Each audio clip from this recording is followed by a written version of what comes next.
Jaya Radha Madhava Jaya Kunja Bihari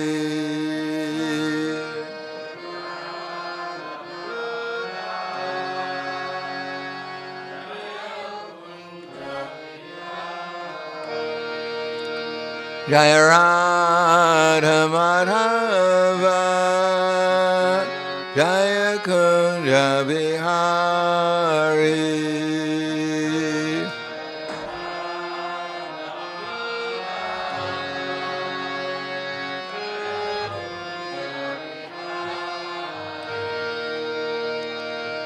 Gopijana Vallabha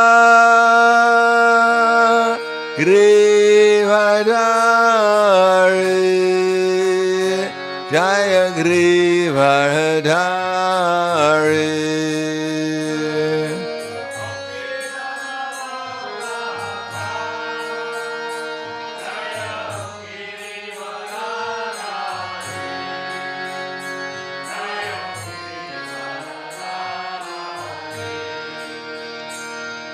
Gopijana Vallabha Grivadari Jaya Grivadari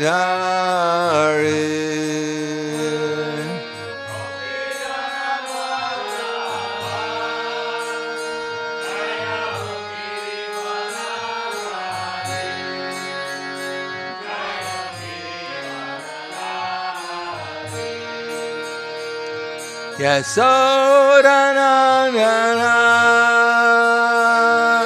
Raja Janaranjana Jaya Raja Janaranjana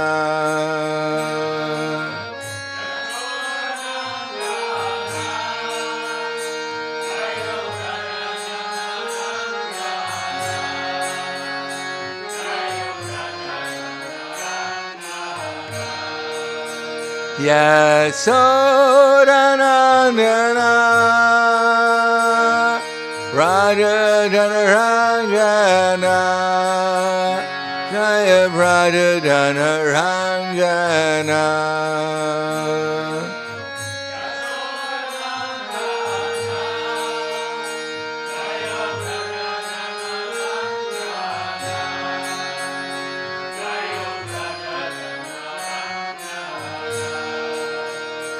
Yamuna Dhiravarachari, Jaya Kunja Vihari.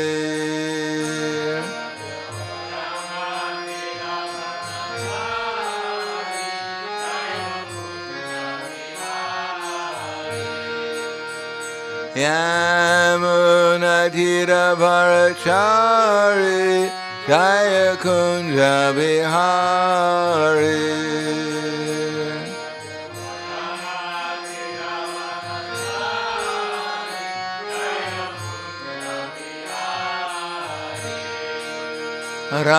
Radha Madhava, Jaya Kunja Vihari.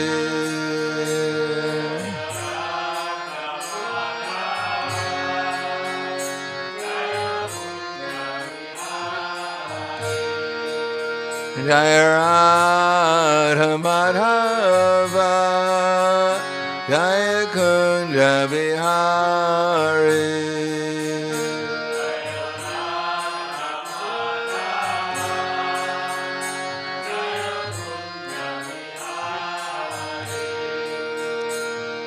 Gopidana Balava, Grivadari, Jaya Grivadari.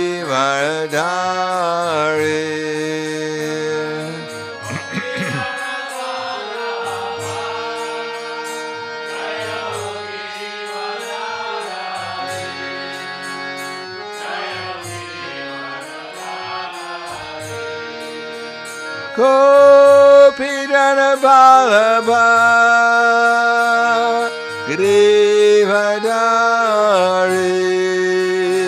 Jaya Grivadari.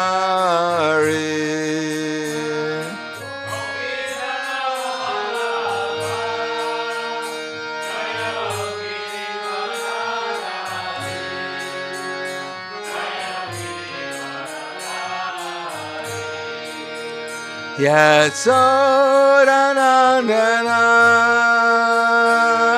Radha Dhanaranjana, Jaya Radha Dhanaranjana.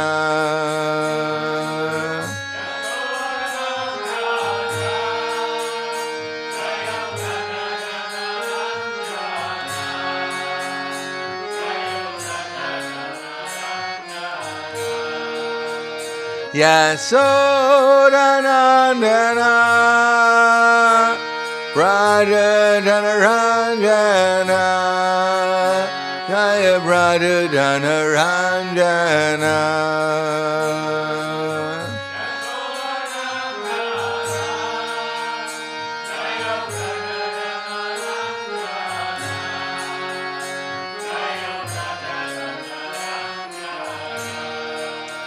Yamuna Dhiravarachari, Jaya Kunja Vihari.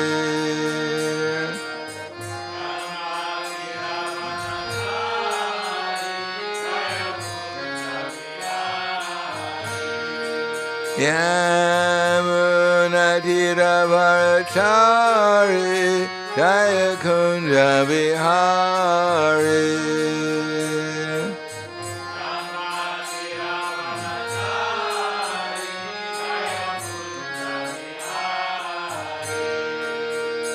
Radha Madhava, Jaya Kunja Vihari.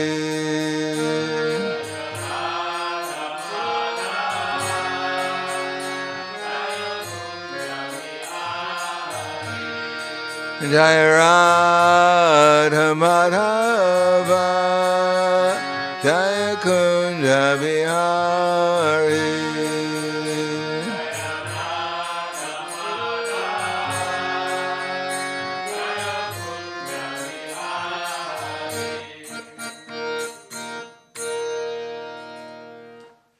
Swayam Vishnupad Paramahansa Brahmadacharya Asadhara Situ Shri Shriman His Divine Grace Shri Sri Bhaktivedanta Swami Maharaj Srila Prabhupada Ki Jai Gaur Premanande Hariva Slava Zavrani Bhaktam Slava Shri Guru Shri Grangi Namo Vishnu Vidaya Krishna Prasthaya Bhute Srimate Bhaktivedanta Swami Tenamane Namaste Saraswatam Deve Gauravani Vicharane Nirvishesha Srinivadi Paskatyade Siddharne Om Agyanatvirandasya Gananjana Salakaya Chaksur Militam Yena Tasmai Shri Guruve Namaha Shri Chaitanya Manobishtam Stapitam Yena Bhutale Swayam Rupa Kadamayam Tadati Swapadantikam Vandeham Shiguro Shiyuta Parakamalam Shigurum Vaishnavam Scha Shirupam Sagrajatam Sahagana Raganatam Vitam Tam Sajivam Sadvaitam Savadutam Prijana Saitam Krishna Chaitanya Devam Shri Radha Krishna Padan Sahagana Lalita Shiva Sakanzvitam Scha Hey Krishna Karna Sindho Dinabando Dagatpate Gopesha Gopika Kanta Radha Kanta Namostute Tapta Kanchana Gaurangi Radhe Vrindavaneshwari Prishubhanu Sudadevi Pranamami Hari Priye Vanchakapa Trubhyascha Kripa Sindhu Vyevacha Patitanam Pavanebhyo Vaishnavebhyo Namo Namaha Shri Krishna Chaitanya Pranitananda Shadvaita Gadadhar Shivasadi Gaur Bhaktivinoda Hare Krishna Krishna Krishna Hare Hare Hare Rama Rama Rama Hare Hare Om Namo Bhagavate Vasudevaya Om Namo Bhagavate Vasudevaya Om Namo Bhagavate Vasudevaya Srimad Bhagavatam, Canto 9, Chapter 18, King Yayati regains his youth, text number 23. Yayatir anabipretam Daivo parita atmanaha Vanastu tadgatam bhutva Prati jagraha tadvachaha Yayatir anubipretam Daivo paritam atmanaha Manastu tadgatam bhutva Prati jagraha tadvachaha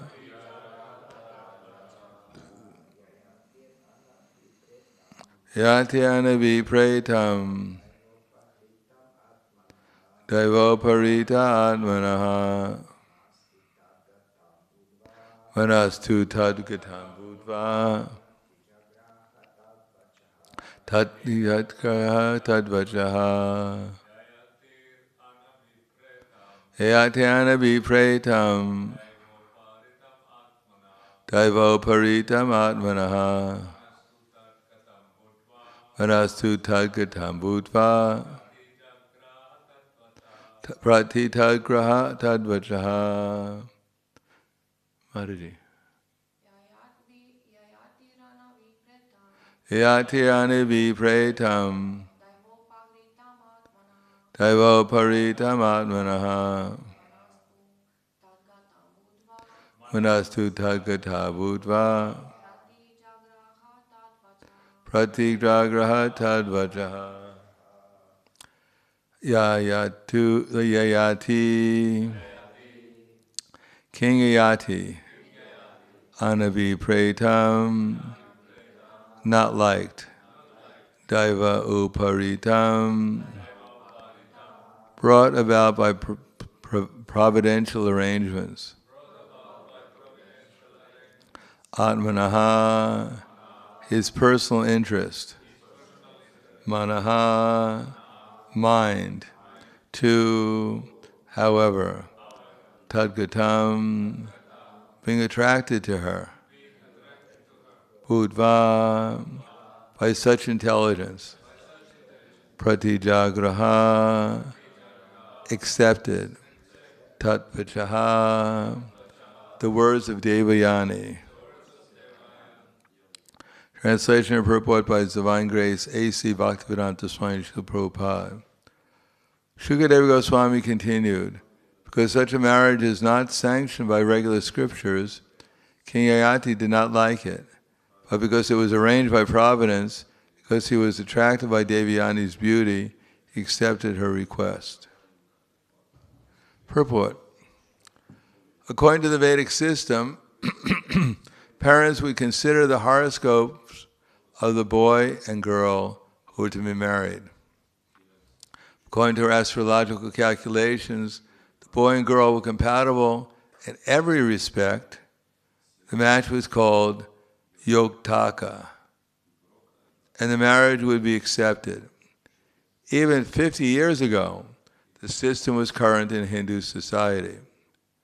Regardless of the affluence of the boy or the personal beauty of the girl, without this astrological compatibility, the marriage would not take place. Person is born in one of the three categories, known as Devagana, Manushagana, and Rakshashagana. Different parts of the universe, there are demigods and demons. In human society also, some people resemble demigods, where others resemble demons. According to astrological calculations, there was a conflict between a godly and a demoniac nature, the marriage would not take place. Similarly, there were calculations of pratiloma and anuloma. The central idea is that if the boy and girl were on an equal level, the marriage would be happy, whereas inequality would lead to unhappiness. Because care is no longer taken in marriage, we now find many divorces. Indeed, divorce has now become a common affair, although formerly one's marriage would continue lifelong. And the affection between husband and wife was so great that the wife would voluntarily die when her husband died, or would remain a faithful widow throughout her entire life. Now, of course, this is no longer possible. Human society has fallen to the level of animal society. Marriage now takes place simply by agreement. Dampatye bi ruchir hetu. The Bhagavatam 12:2-3. The word abhiruchi means agreement. If the boy and girl simply agree to marry, the marriage takes place. When the Vedic system is not rigidly observed, marriage frequently ends in divorce.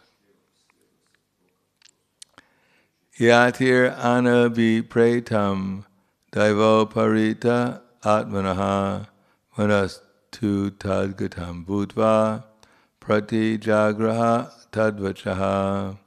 Shukadeva Goswami continued, because such a marriage is not sanctioned by regular scriptures, King Yayati did not like it, but because it was arranged by providence, because he was attracted by Devayani's beauty, he accepted her request. Namo Vishnu Padaya Krishna Prasthaya Buddhaya Srimate Bhaktivedanta Swami Namane Namaste Saraswati Deve Gauravani Vicharane Nirvishesha Srinivadi Paskyadyade Siddharane. Especially the ninth canto deals a lot about men and women and their relationship to each other. Of course, this is leading up to the 10th canto, where these relationships are there, but the relationship between Krishna and his devotees becomes paramount. But what the main lesson here is that even if you go to the highest planets in this universe, or have the highest positions in this material place that we are, still one can never find satisfaction. As Krishna says in the Bhagavad Gita, Nashti buddhya yuktasya, nacha yuktasya bhavanaha, nacha bhavyantak shantira, ashantasya kutak sukham. Therefore, one who's not in the divine consciousness or Krishna consciousness can have neither controlled mind nor a steady intelligence, without which there can be no possibility of peace, and how can there be any happiness without peace? In other words, if our minds are not satisfied, and if we don't see things properly, then we can't be peaceful. Namely, if we think ourselves to be this body, or think others to be their body or minds, and if we see like that, then we won't know what to do in order to actually satisfy our minds, because naturally we'll try to satisfy our senses and our our minds, which can't be satisfied materially. Just like the fish out of the water, doesn't matter how much he tries to find satisfaction outside the water, he can't. So unless one becomes convinced with one's intelligence that the only way I can actually be satisfied is to become conscious of Krishna. And in order to do that, I have to enter into the mood of Krishna consciousness. That is devotion to Krishna. As soon as we stop devotion to Krishna, then immediately we're devoted to something in the material world, which is considered to be the te vidu swarthagatim hi Vishnu. People don't know that they'll be happy if they become conscious of Krishna. Darashya ye bahir artamanina. And therefore they take something insignificant.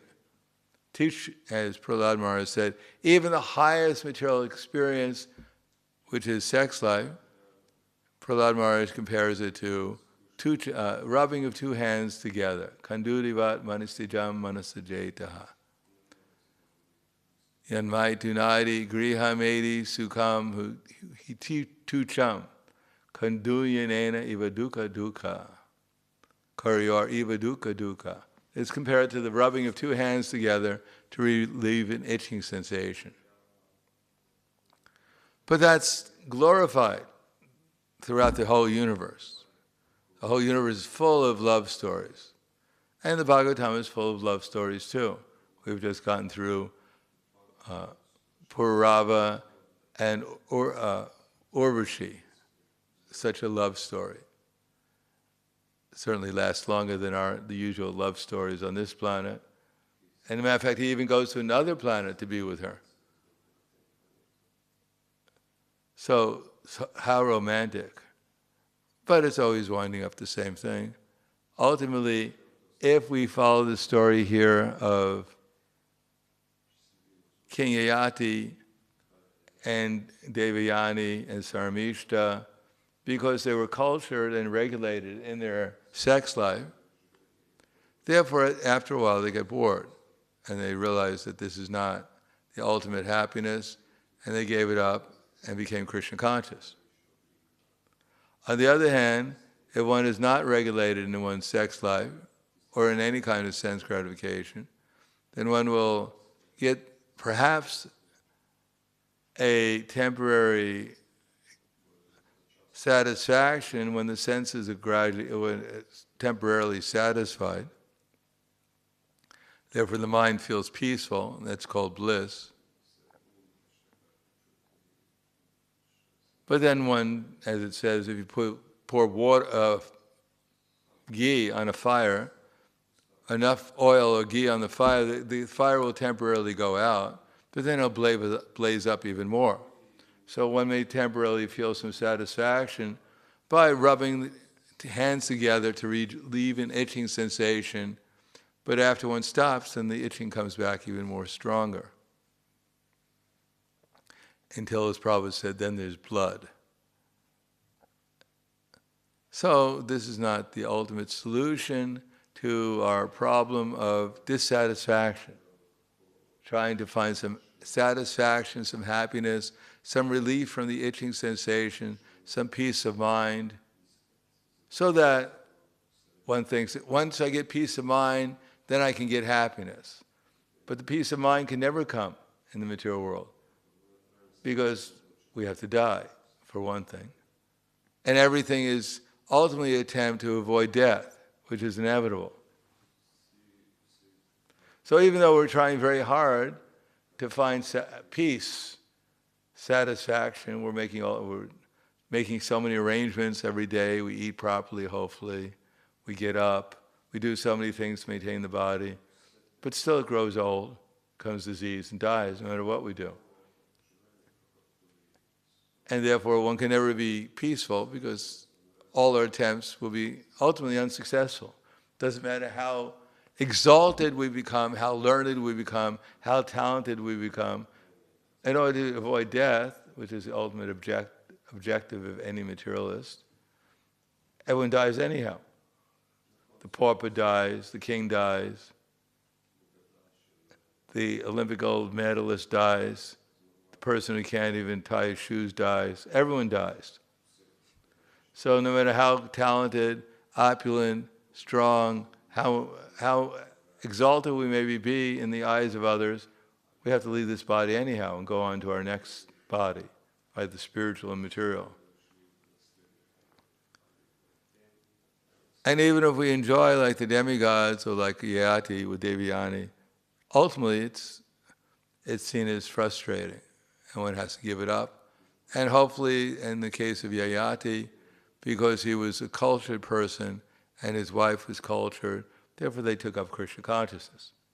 So the idea of the story is, why go through all the frustration, all the attempts to avoid death, because it's all going to be a failure. Why not just take up Krishna consciousness and be prepared to leave this body to get a spiritual one? Why not try to do that? Rather than do the same thing everyone is doing, and everyone gets the same result. They're ultimately a failure. Neither they get spiritual life, or do they get a happy material life. They just get problems. But in the meantime, as explained here, marriage is there because we can't realize, everyone, we can't realize the uselessness of sense gratification unless we maintain our intelligence. So unrestricted sex life, unrestricted sense gratification takes away our intelligence. So we never discovered that the reason why we're frustrated, the reason why we're unhappy and unsatisfied is because of unrestricted sense gratification. Because one's intelligence is taken away by one who has unrestricted sense gratification. Therefore, one doesn't understand that. One thinks the problem, Maya will tell one, is that you don't have enough of it. You don't have enough sex life. You haven't eaten enough. You haven't slept enough. You need more and more and more.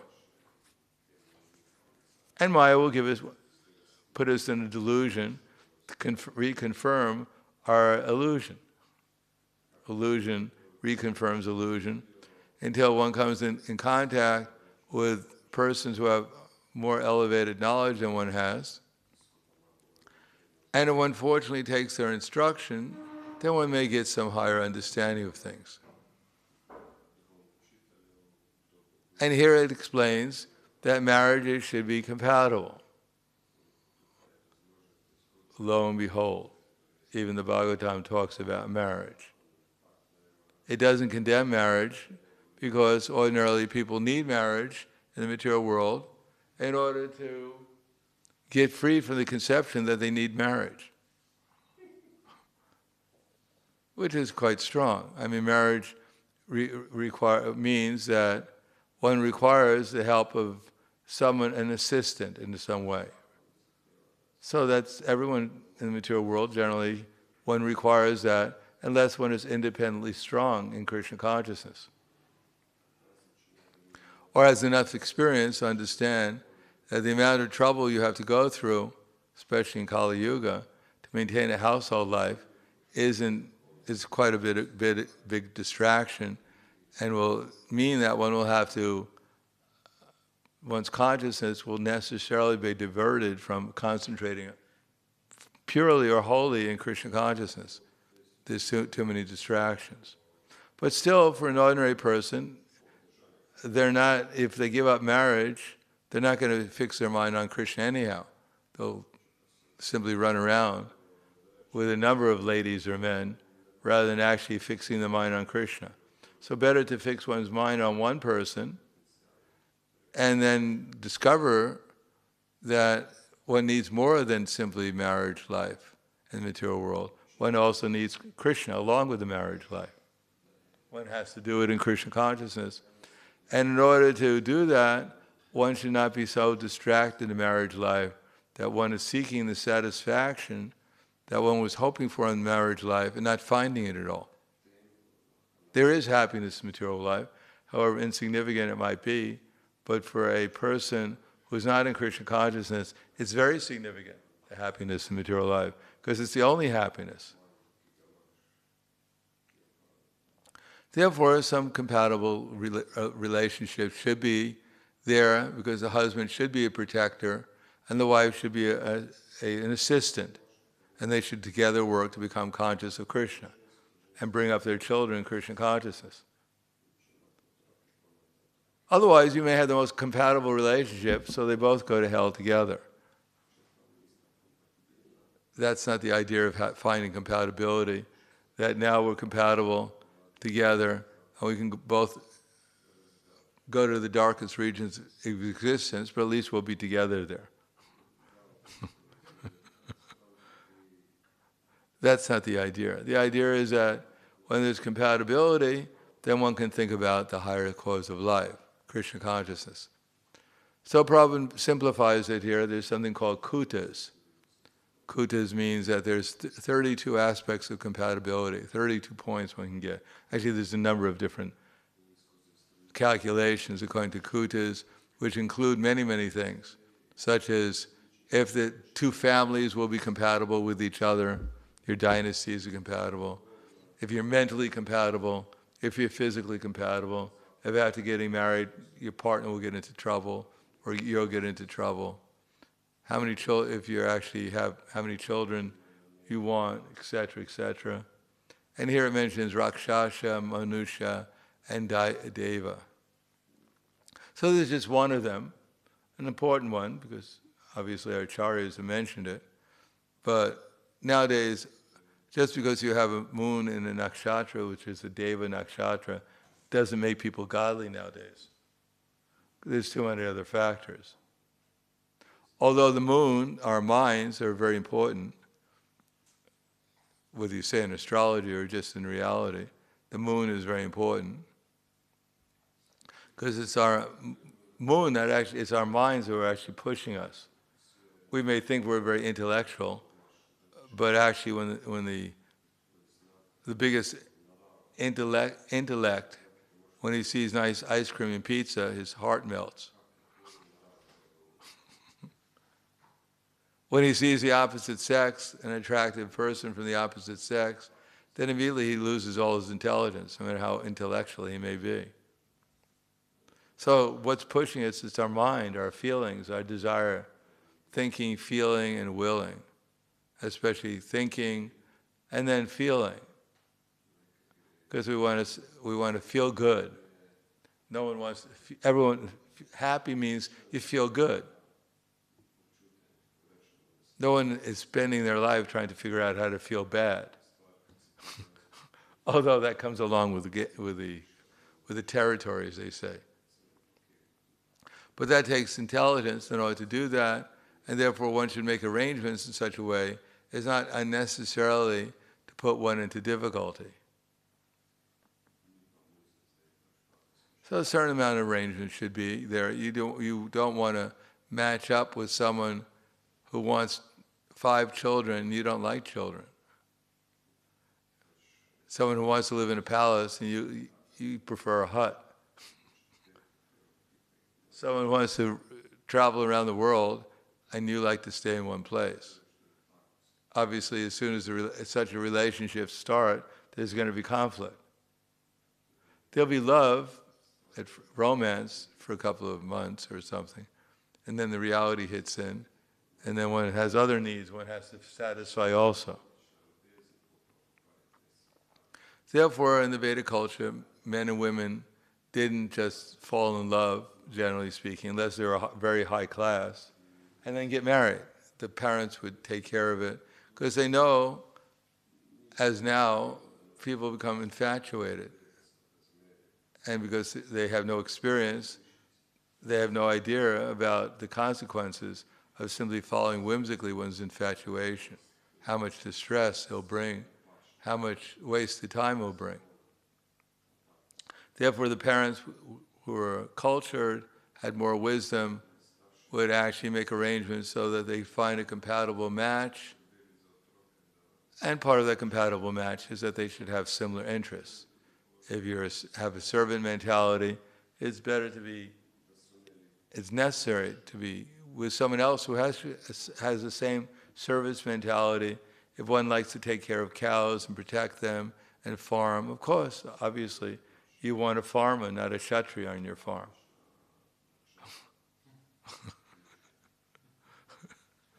He doesn't do any farming, he just stands guard at your door every night. You can't get any food because your husband won't work. He's a kshatriya. So the whole family is very skinny, but they're safe. That wouldn't be very compatible. No, you want someone who's, if you're kshatriyas, you have to rule over a kingdom. You don't want a wife who wants to milk the cows during the sacrifice. She also has to participate. But nowadays, no one's doing anything. Everyone is just trying to get enough money by hook or crook just to fill the stomach up. But still, there are subtleties, even now, because it hasn't all become one. Therefore, there are interests. Some people they're more intellectual. Some people are more managerial. Some people are more into the mood of gaining resources, and some people just want to serve, assist. So that is there, and it's better that the couple is compatible, that the husband has a certain attitude, certain mood, a certain purpose of life, and the wife is an assistant. Or nowadays, of course, maybe the wife has a certain purpose or mood or whatever, and the husband's assistant. Because that's Kali-yuga. But somehow or another, they're compatible, and of course, for Krishna consciousness, they're compatible so that they can happily peacefully live together and pursue devotional service. They don't get distracted.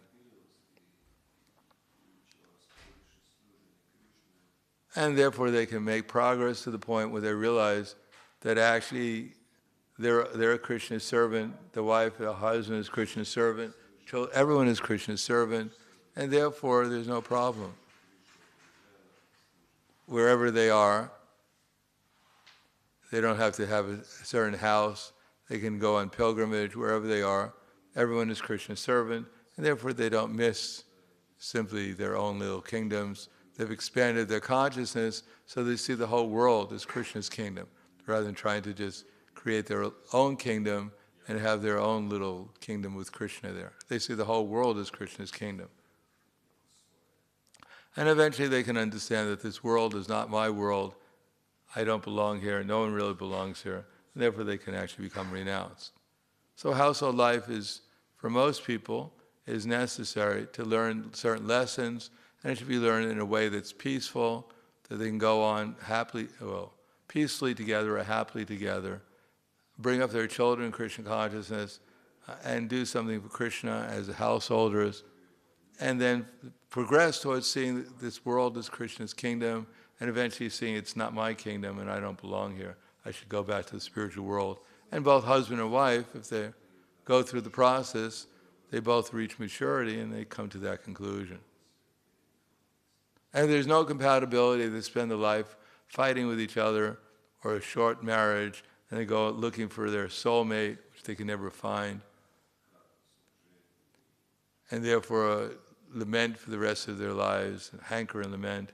And at the end of life, they simply come back, hopefully as human beings, or perhaps not so fortunate. They've performed too many sinful activities, and they just wasted another human form of life. So I'll stop there. Thank you. Any questions?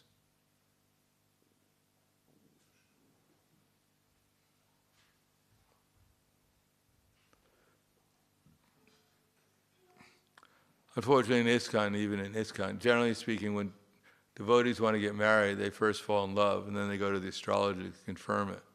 That is actually love.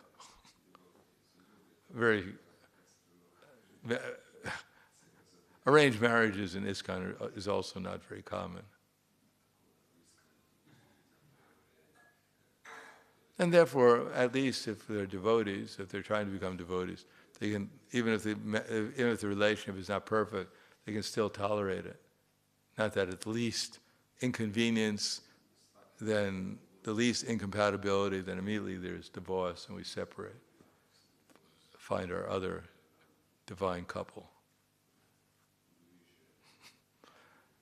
Any questions, comments?